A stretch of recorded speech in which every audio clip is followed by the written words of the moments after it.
up, chat? This is the 5. I also have the creator of the 5 here. Say hello. What's up? What's up? So, tell me a little bit about the 5. So the 5, I initially made, this is the reboot of it. So there's an original. This is a remix. So oh shit, here we go again.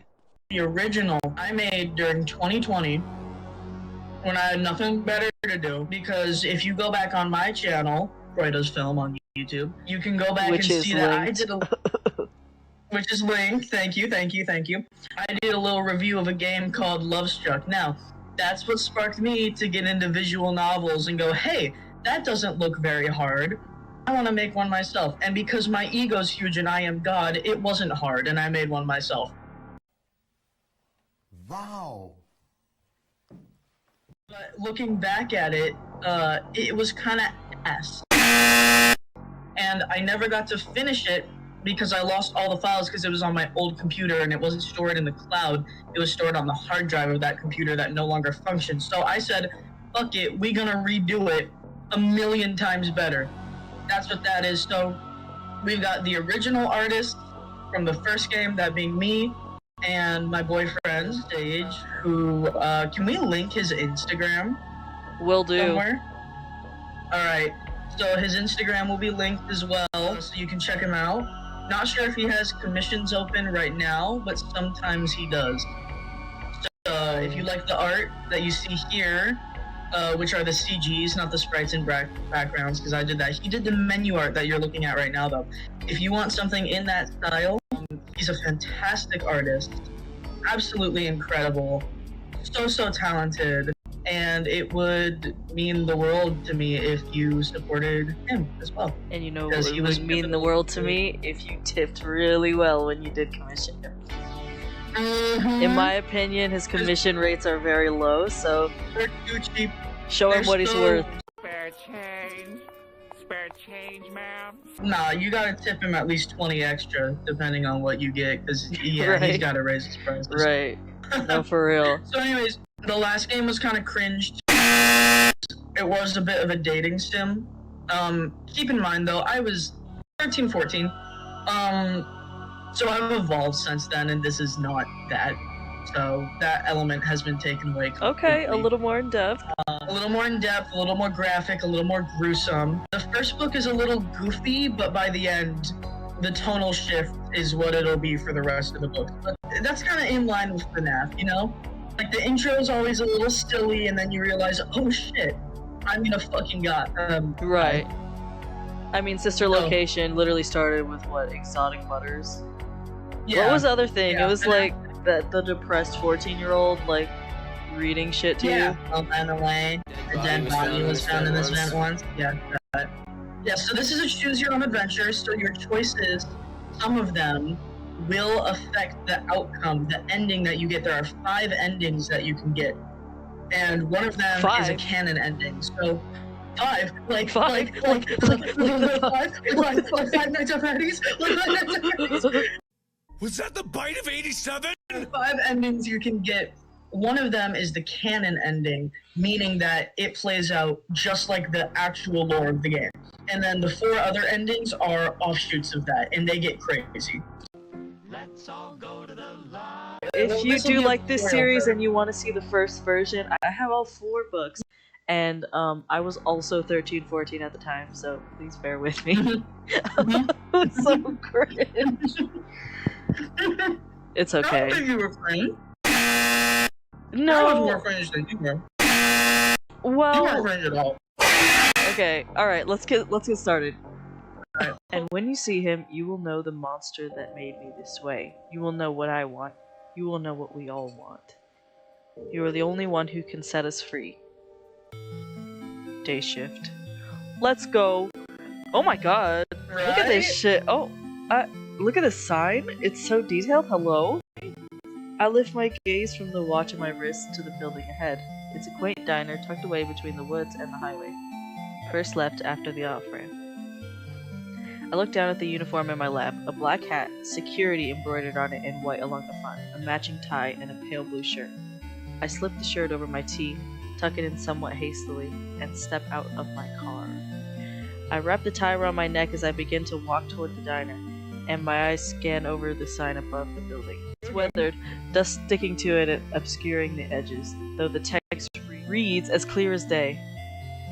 Fredbear's Family Diner! My attention is pulled from the sign as the doors to the diner swing wide open. Whoa! Good morning! You must be the new hire! My name is Croy, what's yours? Holy shit. It seems that the only morning person in existence bounds over to me. Her attitude is about that of 10 cups of coffee. Are you ready to start your first day? Holy shit. Am I? Okay, I'm not a morning person, so no. No! No! The Oh, music well, that's a changed. bummer. As soon as her beaming grin had left, it just as swiftly returns. Well, let's do our best to change that. She turns around and waves over her shoulder for me to follow her into the diner. Oh! Hey, come say hi to the newbie! It's me! It's A young you! woman pokes her head out of her office and gives a nonchalant wave before disappearing back into the room. She must have better things to do. That was Jamie. She's my best friend. Well, more like a sister. Aww. And sometimes partner in crime. She makes 2 finger guns at me. Speak for yourself! Hey! Jamie shouts from her office. Jamie seems to perfectly balance Croy out. Real as fuck, bro. Before I can get a word in, Croy drags me into the hallway. Croy wraps her knuckles gently against a half-open door. Like a weatherman's voice. I don't watch the weather. Come on in. He's much more detailed. I really like this. Obviously a lumberjack. Did someone say newbie? He asked the question without looking up from his work. Sure did! The man places the final touches on the animatronic before standing up from a creaky stool. Well, it's my pleasure. Name's Henry. That's my Dilf voice, everybody. Your Dilf voice! He wipes the grease from his head Oh on his oil-stained God. overalls before handing Oh it my out to me. God! Of course I'm gonna shake his hand. I firmly grasp his hand and give it a good shake. Look at that smile. He seems to know. appreciate that. Well, I'm happy to have you on board. You can always come to me. Oh! Whoa, whoa! You can always come to me if Jamie is unavailable. What are you gonna say? Or if you'd just rather talk with me. Well, I wonder what he means by that. What do you mean by that? Have you been introduced to my business partner yet? I shake my head. Well, he's the man in charge. You might be the man in charge, but you're the man of ideas. That I am. Henry winks and sends Croy and I off with a polite smile and wave, then shuts the door of the parts and service room behind him. Croy begins to lead me further down the hall until she gasps and stops in her tracks. She runs forward and into the arms of a man at the end of the hall. Tired. They hug as if they had been apart for months, Croy grabbing him by the collar of his shirt to pepper his face with kisses. The man yawns as they finally pull apart, though their hands are still clasped together. 6 already. Somehow has enough energy for his girlfriend. You sure about that? 7? Well, I'd love to stay, Elliot, but I've got to finish up showing our new hire around. He scans the hall and actually glances over me a few times before realizing I'm there. He waves once he spots me. Maybe you can finally get some shifts covered. It's been rough since Jamie got promoted, but she's too good at GM for me to complain. She's been awesome. They say their for now goodbyes and part ways. Croy leaving Please. Elliot with a final, certainly unprofessional kiss. That seems to wake him. Look at the face! Croy sighs wistfully as Elliot walks off, and I stride down the hall. Isn't he Not the dreamy? lip! I I can't believe that voice of mine. The day I looked over the prize counter at closing, we instantly locked eyes. It was fate, Ruby. Oh. Fate. Hey, ladies' bathroom. 3rd stall is a no-go today because some kid decided to give Fredbear Plush a swirly. No! Croy salutes Jamie. Aye, aye, Captain. Jamie then turns to me. General Manager, if you find a problem, you tell me. If I find a problem, I tell you. Fair trade. Have you finished your tour of the place? I shake my head and tell her I still need to be introduced to. What was his name? I just say the man in charge. She immediately rolls her eyes. Jeez, alright. Buckle up. Jamie leads me into a hall adjacent from the one we were just in. It's unnervingly dark, and I have to wonder if that was a conscious choice to deter customers from the area, or just an attribute of the already dingy aesthetics. Jamie sighs as she stops in front of a door that knocks once before twisting the knob and opening it. I did not say you could come in. I don't know if you'll see this. That tiny post-it note on the bottom right of the screen says, "It's Guys, me." it's like Five Nights at Freddy's. And it looks like there's some other words I cannot There read. are other words. We. I don't know what that says. Wait. Weekly total? Building maintenance. Oh my god, you Repair. actually turned it over. I did not turn it over. I'm reading it upside down. Oh, okay. There's I an can ice just cream. imagine you Ice holding your cream? monitor upside down. Oh my! Didn't think to ask. The man huffs through his nose and shakes his head, shifting the papers in his hands. Well, I thought a promotion would come with perks. Suppose you're right. Just as I begin to observe the clutter, or lack thereof, on his desk, he glances above the edge of his glasses, eyes landing directly on mine. Within them lies an odd sheen, what I at first believed to be a reflection. My eyes strain to decipher the source of light. It's unnatural. I've got a new hire for you to meet, just wrapping up orientation. The man stands up from his desk and walks into the hall, a charming smile plastered onto his face. He's tall, freakishly tall. William Afton. He grabs my hand before I can decide to make contact. I see Jamie chose you out of our finalists. Oh, by the way, shameless plug.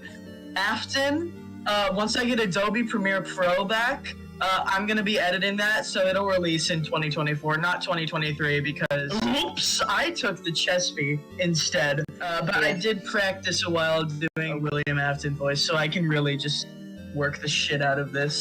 Always a treat to bring in fresh meat. Come now, let's get you on payroll.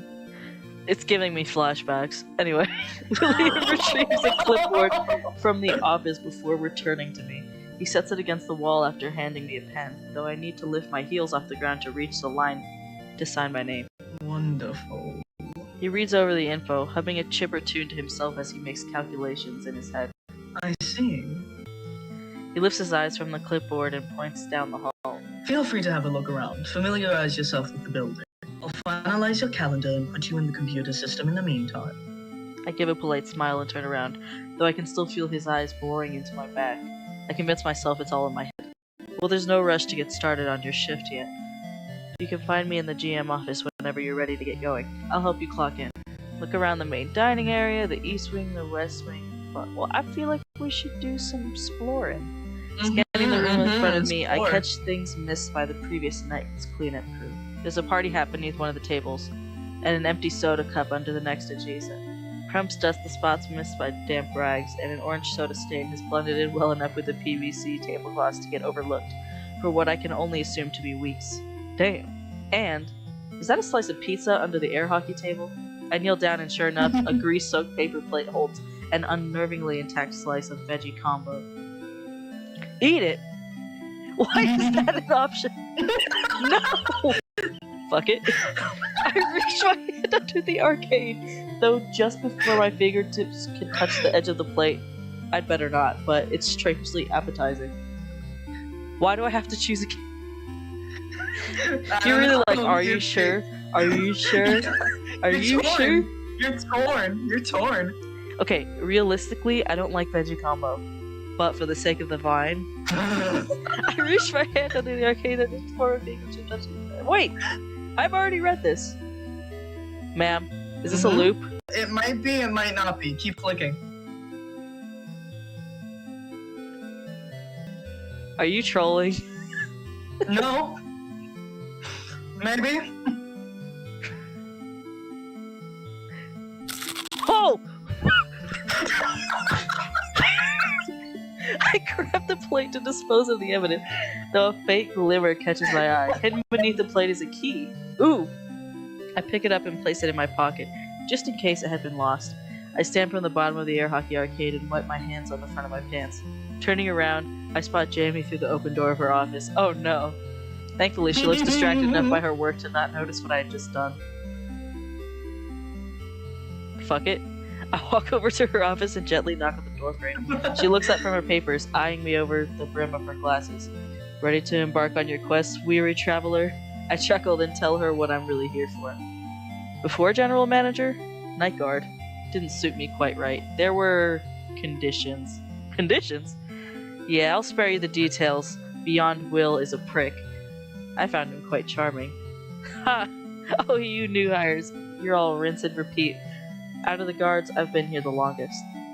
Used to exchange shifts with Castillo, Elliot, but after one too many verbal scraps with Afton, I asked Henry to switch with me onto the day schedule. And hey, I got a bonus with the fresh calendar. I'll tell you this, newbie. My 2 cents for William? Back off. Don't find out the hard way. I can't help but want to know more, but I leave Jamie to her work for now. Alright, East Wing. I turn down the hall on my right to find a quarter of 4 party rooms. I peek into the first, nothing. The second, another lonesome table. The third, whoa, child! The little girl looks up from her drawing. Oh, look at the little cat! From her drawing, scattered amongst the floor and gasp. Wait, she looks like Marionette. I know! Adorable. Are you a new guard? Oh, that's so cute. I nod. That's so cool! My name's Charlotte, but everyone and my papa calls me Charlie. What's your name? I can't answer before another question overlaps the last, then becomes a tumbling swarm. I stammer to pick just one between what my favorite flavor of lollipop is and if I believe in ghosts. Well, I'll have to give you a drawing, even if you don't believe in narwhals. What's your favorite color? Notice how I didn't include orange. Right? Mine's rainbow, but I'll take it. Wait, how did she get in here? We're not even open yet. My papa owns this place. Ah, that makes sense. I give her a fist bump and say goodbye for now. Moving on to the last room, I poke my head in, expecting to not find much. Instead, I see Croy tending to a mess of tangled streamers. Hey, newbie! Catch! She tosses me a plushie, and I just barely grab a hold of it. It squeaks as I catch it. Having a look around? I nod. Good to familiarize yourself with every corner. Don't tell anyone I told you, but the claw machine will spit your bill back out and still let you play if you select double or nothing. Good to know. I decide to wander back down the hall and have a look around the shady corridor. Grime stains each corner, crevice and crack, and I wonder when the last time they even thought about mopping this area was. There's a door at the end of the hall, reading "Do Not Enter," though I assume that must only apply to customers and not employees. Well, lucky for me, that's exactly what I am. I reach my hand to Watch the knob. that be the nuclear furnace that powers the building. Locked. With a sigh, I turn around and begin to make only to be caught off guard by the sound of rustling from inside a storage closet, followed by a rather loud clatter. Curiosity gets the better of me, and I open the door to find... Whoa! Oh. Just gonna close that back up. But we just saw her. In the East Wing. I mean, time flies. Time flies when you're having fun. I turn around to find William striding down the hall, papers in hand. I clear my throat and shift away from the closet door, though he's the last person I'm fooling. I'm aware. What? He hands out the papers he holds. Everything correct? I scan them, then give a curt nod and hand the thin stack back to him. Perfect.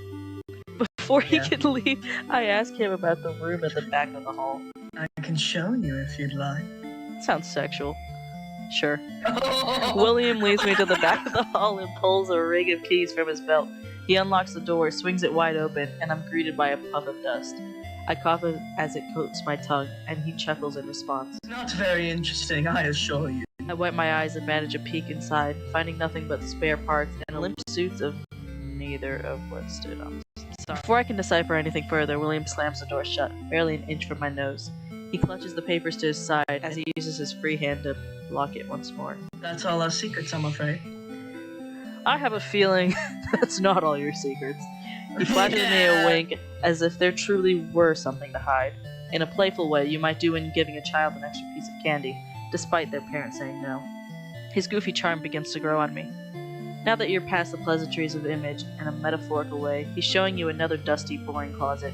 I think it's really funny. The original version of this game, Henry is kind of at the forefront of like flirtatiousness, but now it's all on William. Even though there was that before, yeah. His demeanor is clearly an act he puts on for business. The man in charge, also the lead entertainer, a ringmaster. Without another word, he walks back into his office, humming the same tune he had earlier. Whore, whore, whore, whore, whore. Or maybe he's serious. I want to add on to what you said. Even though there isn't a romance aspect to this game, I still wanted to retain that William's a whore and a slut. So I intentionally made him very out of pocket to show that he has no boundaries. Right. I mean, that makes sense too, because he has that sort of charisma, I guess. Yeah, very. I can do whatever I want. I mean, he kind of needs that to be able to do what he wants to do. Right. And to go, hey, I deserve to live forever. Right, exactly. I clock in. Ready? I nod. Jamie grabs a clipboard from the wall and scans the list, then flips back the first sheet of paper to read the one beneath it. She flips the paper back down and skims it again, then back up, doing the same for the second. I shift my feet awkwardly. Huh. Looks like you weren't put on for a shift. Well, we've got a slot open for both times. You know what that means. Again? Again. I remember that I gave you such turmoil last time. Alright, let me consider. I feel like the night shift would be more eventful, though. Okay, we'll go night shift. It's your funeral, newbie. 12 a.m. sharp. I'll hand you your keys tonight. Go home and rest up. You've got a long night ahead of you. I arrived later that night, adjusting the tie around my neck as I approached the building. Jamie steps out of the diner and crosses her arms, a ring of keys dangling from her finger. Welcome to the graveyard shift. She unloops a key from the ring and holds it out to me, a golden badge also in her palm. I take both, pocketing the key and pinning on the badge. Congratulations, this entire establishment is now solely your responsibility and not mine for the next 6 hours. She claps her hand on my shoulder as she walks by. Let me know when you get tired of it. With that, she practically dives into her car and peels out of the lot. Yeesh. I open the doors and step inside the restaurant. It almost seems more chilling without the creepy animatronics, the entire place bathed in darkness. Alright. You can't really be alone in here. An extra guest. I turn around with a gasp at the sound of William's voice directly behind me. He laughs at my fright, the sound teetering on maniacal. I apologize if I startled you. I promise I don't bite. Every second I spend with him seems to further discount that statement. Jamie didn't tell me you were put on the shift for tonight. I shrug. Well, that's of no matter to me. I have other things to attend to. Your and Elliot's job is to keep anyone from coming in. Simple. Oh, and don't think I won't notice any snooping. Jamie's warnings are starting to show. It's almost as if. It's almost as if. With a final glare in your direction, he marches off down the hall. His demeanor is jarringly inconsistent. This is what we call bipolarism. Wait. Yeah. Keep it together, man. I turn down the hall where I had first seen Elliot and begin peeking into each room. They're all storage, empty aside from a single perplexingly long table, or just plain creepy. What the fuck? Alright. Oh hey, night shift. Up top, dude. He holds up his hand. High five him. High five? Okay, that was crisp. Okay. My man. My man indeed. This place is different at night. Seriously, it gives me the creeps. I can't help but agree. Especially that damn cupcake in the East Wing. He shudders from anxiety, or hatred, I can't quite decipher. So I settle on it being a mix of both. Anywho, there's plenty in the kitchen, and booting up the arcade machines is pretty... I can show you now. William was okay with that? It's only a crime if you get caught. Noted. Cough, cough. I wonder who has that same philosophy. We walk to the main room of the diner where Elliot boots up a couple of games. There you go. He leans against one of the machines, patting its side. Fixed this one up myself. More like shook it until it turned on, but same difference. Right. Knock yourself out. I'll pop a couple slices in the oven if you want any. Well, considering I just ate shit off the floor earlier, I think that would be great. I glance down at the watch on my wrist. With it being only 10 past 12, I need something to keep myself occupied until 6. Ooh, alright. I'll snack. After only a few minutes of gaming at the arcade machine Elliot had booted up, the hunger begins to catch up with me. I clutch my stomach as I follow my nose towards the kitchen, only to find Elliot already there, 2 slices in hand. I knew it. We sit down at one of the tables and dig in, no room for words between bites. Elliot manages the gnarliest cheese stretch I've ever seen, and I debate dipping my slice into buffalo sauce, though before I know it, both slices are gone. Elliot leaves to pop in another 2. I stay back to fill a cup of soda, grabbing another for Elliot. Huh, they can't really only have one flavor, can they? I look around the rest of the diner and, yeah, they only have one flavor of soda. Fizzy Fast. I wonder to myself what kind of off-brand knockoff it'll taste like. There's only one rule! Keep your pants on. Oh shit, I just broke a rule. Why? Because you locked eyes with William? Yeah. Yeah, sure. After a while of waiting for Elliot, I decide to check up on him. Before I even reach the kitchen, the sound of snoring draws my attention to the security office. He had fallen asleep. I sneak a glance to my wristwatch. 1 a.m. 5 hours until 6. Snoop around takes 4 hours, so I'm going to assume that's a lot of lore.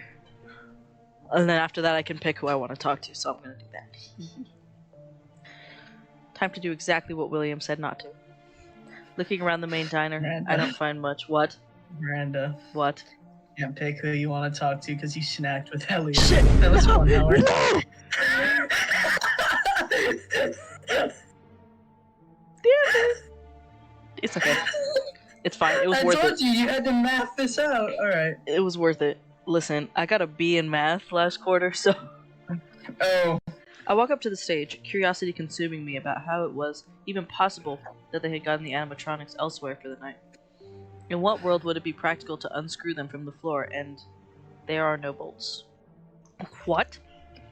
I'm no expert on animatronics, but sheesh, wouldn't they fall over with all that movement? Was all that movement back there?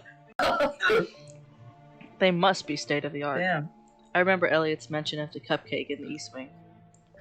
Yeah, it's terrifying, but kinda cute. Other than that, the East Wing doesn't offer much. I peek around the rooms in the hall leading to the West Wing, hoping to spot something I might have missed, though of course nothing changes. Passing the security office, I hear the sound of Elliot snoring, peacefully asleep, making money, doing nothing. The do not enter sign's warning is a strong indicator for me to do just the opposite. I try the key I had found under the air hockey table. To my shock, it works. Lord, I slowly open the door, praying for William to go none the wiser. Dusty suits lay inside, and yeah, a rat died in here. Upon a second sniff, that's a lot of rats.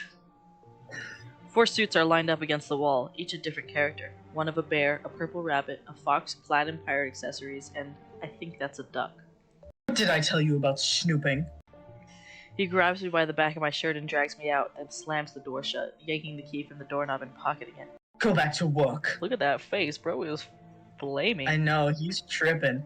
Now. I gulp and do just as he says, nodding frantically. He tisks with the shake of his head as I scampered back down the hall, and I catch him muttering unbelievable under his breath. Unbelievable. I think my lucky stars he didn't deck me then and there, and I find myself actually having to catch my breath. I sneak a glance to my wrist watch. He's 5 so a.m. sassy. He is! Oh my god, he's slaying. So I know. cunty. Will you have to? No, he's a child murderer! No, he is literally slaying then. Oh, you're right. Never mind, He's carry on. slaying. He's 5 a.m. actually slaying. 1 hour until 6. I can snack with Elliot again. Yeah. Is it just gonna do the same thing again? Yeah. Alright, game until the sun rises. I spend the rest of the night knocking out wall after wall of Tetris, not stopping until the sun comes up. I beat the high score twice over and give myself a fist bump. Hell yeah! I sneak a glance to my wristwatch. 6 a.m. Yay!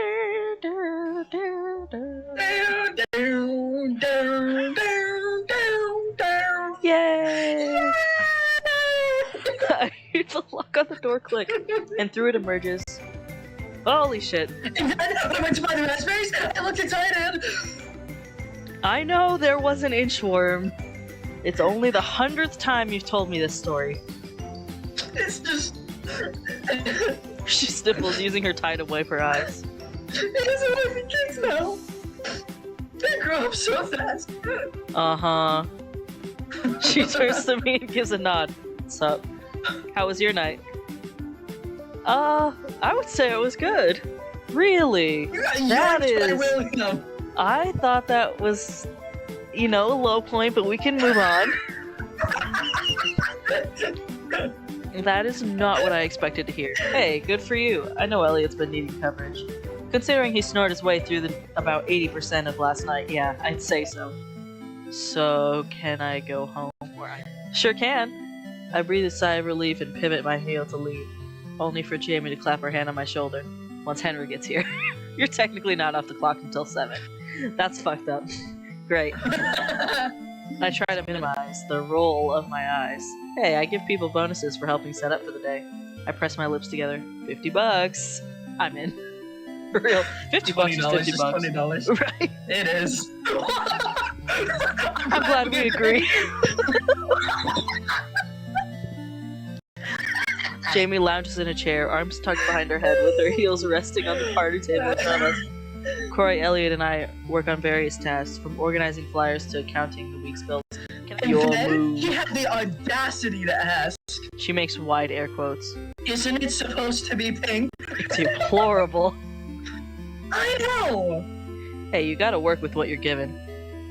Corey sighs and holds up one of the many copies of a flyer, a cupcake with bright turquoise frosting and big beady eyes in front and center of the page. Well, he was right. Elliot gives a comforting squeeze to her shoulder as he stands, gathering a pile of bills. Hey, blue, pink, either way, it's still creepy. That thing is adorable! No, it came from hell and it needs to be returned. With that, he takes the stack of bills and leaves the room. It's only a couple of minutes after Elliot leaves that the main lights are flicked on. I squint, the sudden flash singeing my retinas. Ow. Good morning, crew! He reminds me of Torbjorn. Anyway, He does! Croy and Jamie give their salutations to him, and I give a quick wave and smile. Charlie! Good morning, good morning, good morning. Charlie practically runs into Croy's arms, who gives her a big hug in return. Hey, 2 days in a row. Jamie leans down to give Charlie a fist bump, who promptly swings her hardest back, which isn't very hard at all. Nice job. Henry turns to you with a soft smile, the expression mostly hidden by his beard. I hear you worked your first shift last night. Sure did. Well, nobody got in, so sound job. I snort, offering a smile of thanks and 2 thumbs up. The gesture makes Henry laugh. Suddenly, a crash erupts from the main dining room. Typo. Creffel. I told you to be crippled. I told you to be Creffel! I did exactly what you said. It's not my fault your designs are flimsy. William's designs? I thought Henry built them. Hey, now, it's too early for this. Henry crosses his arms, wrench still in hand. What's going on? Casino almost got my hand taken clean off. It's not his job to mess with the spring locks, man. She's right, Will. You come to me for that. Well, you weren't here and it's a 2-man job. And don't call me Will. You know I hate that. William casts his glare back to Elliot. They turn left, not right. If I need you again, don't mess it up. I will. I William. William crumbles to himself and snatches up his keys. Jesus. He leaves the diner, slamming the doors behind him, and hops into a sleek back car, sporting deeply tinted windows. Fitting. The room is quiet after the altercation, the crew setting up for the day in silence. I decide to clock out and make myself scarce. Night shift. I'm glad we agree. I show up to my next shift early. Jamie had already gone home and Elliot wasn't on the schedule for the night, so that leaves me alone with William. Okay. Arriving to the diner, I find all the lights out. Strange. I step inside and call out for William, this time expecting him to jump out at me. I wait, and silence is the only response. I walk down the hall to check his office and empty. I saw his car parked outside, so he must be here. It had begun to rain by the time I stepped back out, so I make my way swiftly toward his car. He had parked inside the side alley and left his headlights on, though I stop at the sound of voices. Oh, where are we going? This was hard to write. Somewhere But Call me David Draymond because I'm disturbed. Oh my god, I have a very special surprise for you. Will? I'm scared. I follow the sound and luminous glow. The light scattered through the fog, then turned the corner. What the fuck? Alright. I'm only laughing because of the way you said that. It reminded me of the Among Us voice. I'm sorry. I think he might be the imposter. Nah. You're right, he's purple. Red is sus. Red is sus, red vented. Murderous tendencies aside, this art is really awesome.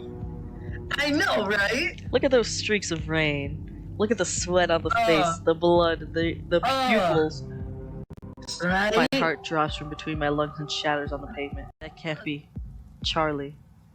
My jaws part to release a scream, though the fear of William turning on me instead keeps me dead. No. Just silent.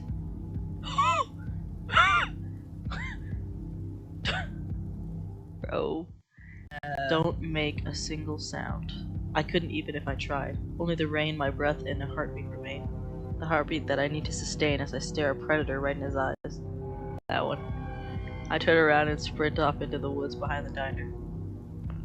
I see the lights of the restaurant come to life in the reflection of the rain-drenched leaves, and I consider turning back for help, though I hear William's footsteps behind, faster than my own. No time. No time to die!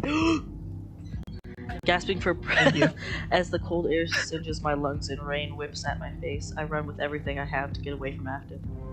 Jump. Alright, I vault over a fallen tree, though my ankle gets caught between the trunk and a branch.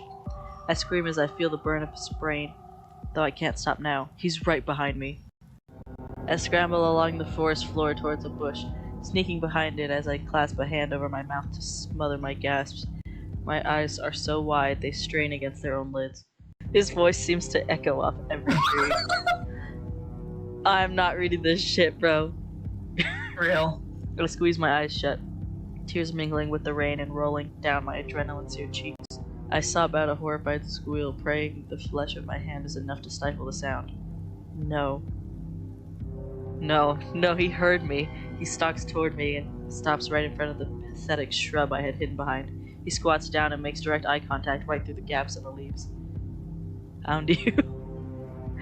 I scream out a cry of horror, my hand falling from my face. He slaps his blood-slickened hand over my mouth, the thick, warm liquid trickling between my lips. You're going to get us caught. I scream and writhe against his hand as I taste Charlie's blood between my teeth. What the fuck? They'll freeze instantly at the press of his blade to my neck. This is our little secret, and if you tell a single other soul, you twist the knife against my neck with a blood-curdling chuckle. I will kill you myself. I have no other choice. Not now, maybe not ever. Chat, I'm at a loss for words.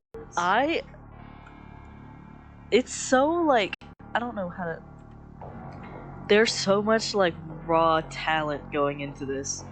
Yes! It's definitely impactful. Like, I felt how uncomfortable that last bit was. Yes! Let's go. I wanted to make it very disturbing. Like, on purpose. It was extremely disturbing. Any comments after the fact? After the fact, alright, all I have to say is Preffel,